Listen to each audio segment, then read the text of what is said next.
जय जय भारत, वंदे मातरम। मैं रविंद्र फौजी। आज एक विचित्र मामला सामने आया है। हमारे एक ऑन ड्यूटी सोल्जर को छत्तीसगढ़ के अंदर गिरफ्तार किया हुआ है। अभी वो जवान जेल में है।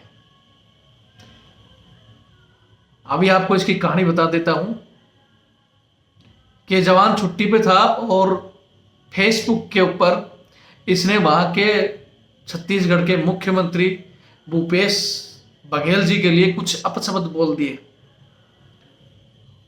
उन अपशब्दों की वजह से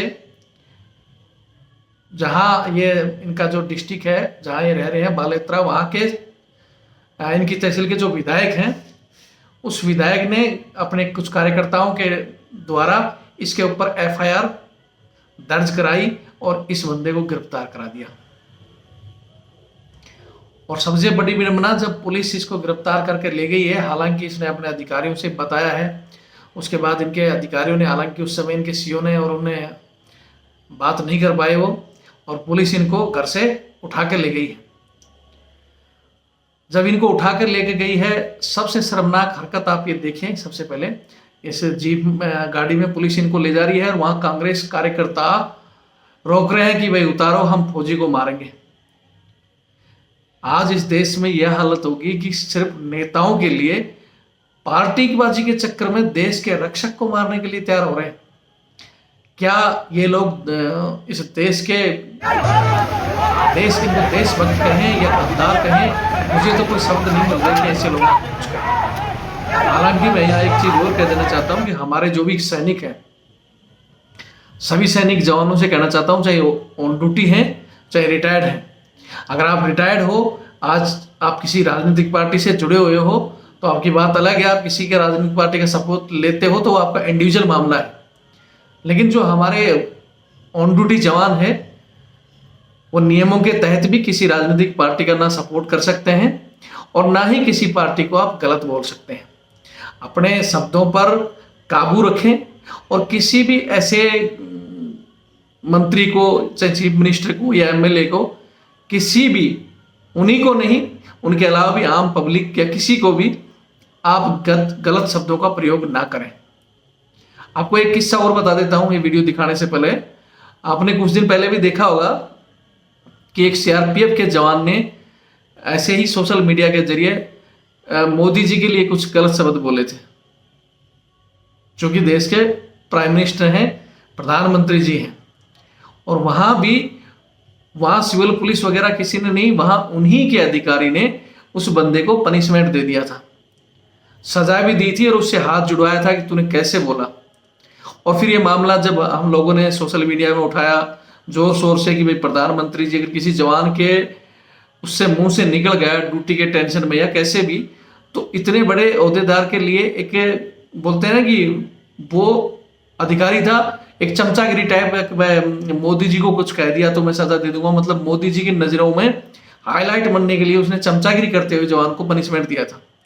हालांकि जब बात मोदी जी तक पहुंची तो मोदी जी ने अपनी शालीनता दिखाते हुए उससे अफसर को फटकार लगाई थी और उसकी सजा को कैंसिल करवाया था। और मोदी जी ने जवानों से क्षमा मांगी थी कि कोई बात नहीं, जवान इस देश की धरोहर है, इस देश को अगर कोई सुरक्षित कर रहा है, चाहे वो बाहरी बाउंड्रियों से हो, चाहे देश की आंतरिक सुरक्षा हो, चाहे तो सेना का जवान हो, पैरामिलिट्री फोर्स का जवान हो या पुलिस का जवान हो, कोई भी जवान इस देश को सुरक्षित रखते हैं। और इस टेंशन भरी जिंदगी में अगर किसी नेता के खिलाफ कुछ निकल गया उनके मुंह से या बोल दिया, तो किसी बड़े नेता को शोभा नहीं देता कि वो इस तरह उसके ऊपर उसको जेल में डाले। तो सबसे पहले तो मैं कहना चाहता हूँ, भूपेश बघेल जी के पास भी ये खबर पहुंची होगी, आप ही के विधायक ने ऐसा कारनामा किया है, तो सबसे पहले आपको माफी मांगनी चाहिए और उस जवान को बाइज्जत रिहा करना चाहिए। और दूसरी बात, मैं वहां के कार्यकर्ताओं को कहना चाहता हूं कि ये नेता आपस में लड़ते रहते हैं। आज इस थाली का चट्टा बट्टा उठ के उस थाली में, उस थाली से इस थाली में, इनका कोई फिक्स रोल नहीं है। आज ऐसा कोई देशभक्त नेता नहीं है, पता नहीं कौन कांग्रेस का उठ के बीजेपी में, बीजेपी का उठ के कांग्रेस में, कोई सपा में, कोई बसपा में, कब पलटी मार जाते हैं। उन पलटी मार और उन लोगों की वजह से आप देश के सैनिक, वो एक अकेला सैनिक नहीं है, वो सैनिक का मतलब है आपने पूरे सैनिकों के ऊपर हाथ उठाया और पूरे सैनिकों को अपशब्द बोले। पहले ही देश में कांग्रेस की गरज इतनी गिर चुकी है कि बिल्कुल नामो निशान मिटने वाला है। अगर ऐसे और कुछ कार्यकर्ता करने लगे तो फिर राही शरीर भी चली जाएगी। मैं उन कांग्रेस के कार्यकर्ताओं से कहना चाहता हूं कि अगर आप समझदार हो तो आइंदा ऐसी गलती ना करेंगे, अन्यथा जो आप गाड़ी रोकने की वो कर रहे थे, ये तो उन मुद्दा सैनिकों तक पहुंचा नहीं है। अगर उन सैनिकों तक पहुंच गया तो उन बंदों का फिर अच्छे से इलाज हम करेंगे। एक बार मैं फिर निवेदन करना चाहता हूं कि ऐसा किसी भी नेताओं या किसी के लिए भी कम से कम किसी सोल्जर के परेशान नहीं करें। और हमारे जवानों को भी फिर कहना चाहता हूं कि ऑन ड्यूटी में हो तो आपको कोई मतलब नहीं है किसी भी राजनीतिक पार्टी के लिए कोई टिप्पणी करना, गलत या अच्छा बोलना, क्योंकि आपके ऊपर जो कानून है जो लागू होते हैं उनके आप ध्यान रखें और अपनी ड्यूटी का ध्यान दें। हाँ, जो रिटायर्ड जवान हैं वो अगर किसी पार्टी से जुड़े हुए हैं, पार्टी से जुड़ो, पार्टी का सपोर्ट करो, लेकिन दूसरे को किसी भी तरह शब्दों में गाली गलौज का या इस तरह का प्रयोग ना करें। आपको कहना भी है, आप ऑल लेकर कह सकते हैं, किसी पार्टी की बुराई कर सकते हैं, किसी की भी, लेकिन इंडिविजुअल किसी का नाम लेकर गाली देना ये अच्छी बात नहीं है। अब मैं आपको ये जवान का वीडियो दिखा रहा हूँ, वीडियो देखें, इसको ज़्यादा से ज़्यादा शेयर करें और देश में ये सच्चाई पहुँचाएं कि एक सैनिक आज इन नेताओं के चक्कर में उस सैनिक पे हाथ उठा रहे हो और पता नहीं वो नेताजी कल किस पार्टी में मिल जाएगा, लेकिन वो सैनिक सिर्फ देश के लिए काम करता है, देश के लिए जान देता है। आप उन सब सैनिकों का अपमान कर रहे हैं, इसको ध्यान रखें। हालांकि हमने वहाँ बात किया था, पुलिस उनको उठा के तो ले गई है क्योंकि पुलिस के ऊपर प्रेशर था। उठा के ले जाने के बाद उसके साथ कोई मारपीट नहीं हुई है, बंदा भी ठीक ठाक है। हाँ, जमानत कुछ किन वजहों से नहीं हुई है उसका कारण हम पता कर रहे हैं लगातार, और एक बार फिर कोशिश करते हैं कि ऐसी घटना देश को शर्मसार न करें इस तरह की घटनाओं से। जय हिंद, जय भारत, वंदे मातरम। वीडियो देखें, ज़्यादा से ज़्यादा बात करना पड़ेगा, मुझे अरेस्ट करने से पहले। नहीं, वहाँ चिट्ठी भेज चुके हम। हाँ, वो चिट्ठी का रिप्लाई आया है, आएगा आपके पास। उसने मुझे बोला था, एक बार बात कर लीजिए। क्या कमांडेंट एक्चुअली ना, कर्नल साहब मैं तो मुझे बात करना पड़ेगा, प्लीज वेट कीजिए प्लीज। क्या बात करना पड़ेगा? बताऊंगा कि सर ऐसा ऐसा बात है। अरेस्ट तो मुझे शायद ऐसा नहीं है, पुलिस नहीं कर सकती अरेस्ट मुझे, क्योंकि उसी से बात करेंगे, वो परमिशन देंगे तब आप मुझे अरेस्ट कर सकते हो। ऑन सर्विस हूँ मैं।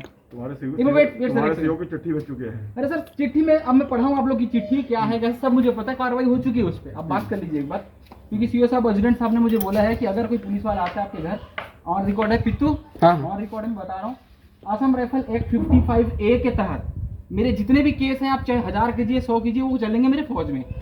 आप इन्वेस्टिगेशन कीजिए, लेटर आपके पास आ जाएगा। मैंने सीओ साहब से बता दिया। तो अभी तक चिट्ठी क्यों नहीं आई? आने वाली है सर, मैं लीव आया हूँ, मेरा बच्चे को पता है आपको, डिलीवरी हुआ, मेरी फैमिली में इमरजेंसी छुट्टी आया हूँ। चलो वेट सर, एक सेकंड प्लीज, लगा चल फोन, प्लीज वेट।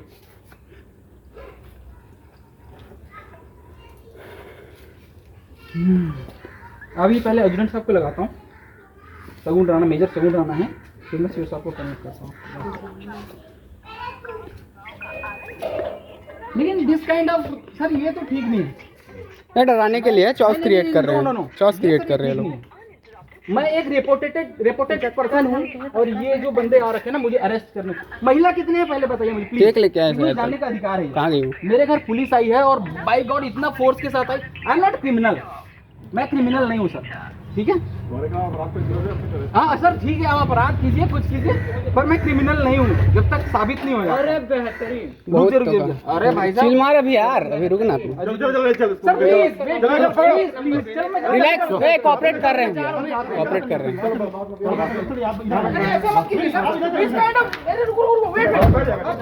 क्यों पकड़ रहे हैं? कपड़े क्यों खींच रहे हैं? मैं कोई भी विरोध नहीं कर रहा हूँ।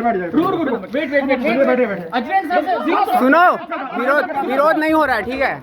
चल के बात करो।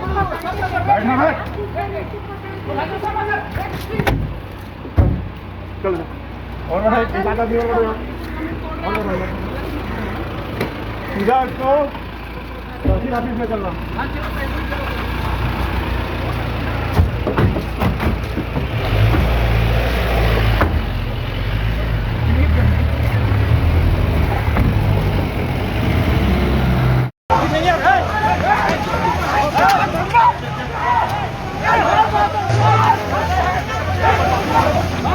Hey!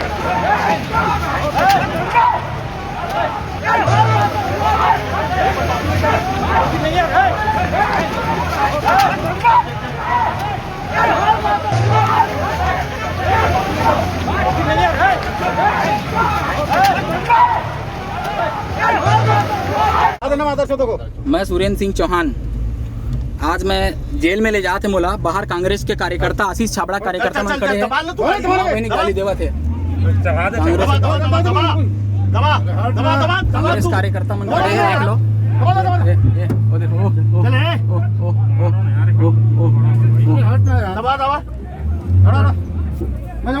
इधर नाटक